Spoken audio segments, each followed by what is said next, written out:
د الله په لار کې خرج کوئ او خپل ځان په خپل لاسونو هلاکت ته مغرضوي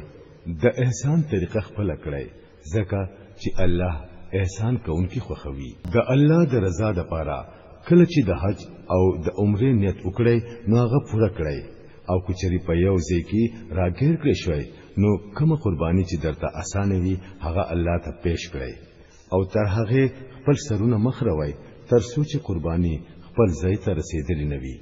خو چې څوک مریض وي یا د چا په سر کې څه تکلیف وي او په دې وجه هغه خپل سر اخروي نو هغه له پکار دی چې د فدیه په تور روزه ونیسي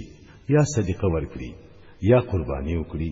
بیا که چېرې تاسو ته امن نصیب شي او تاسو د حج د ورځو نه مخکې مکې ته ورسېږئ نو په تاسو کې چې څوک د حج د ورځو د راتلو پورې د دې وخت نه فائدہ اخیستل شي او عمره وکړي نو هغه د خپل وس مطابق قرباني وکړي او که چېرې قرباني پیدا نشي نو درې روزې دي د حج په زمانه کې ونیسي او وو دي هله ونیسي چې کله کور ته ورسي دغه شان پوره لس روزې دي ونیسي داري آیت د هغه چا د پاره دی چې د چا کورونه د مسجد حرام سره نږدې نه وي د الله د دې حکمونو د خلاف ورزي کولونه ځان ساتي او خپه هوشي چې الله سخت سزا ورکوونکی دی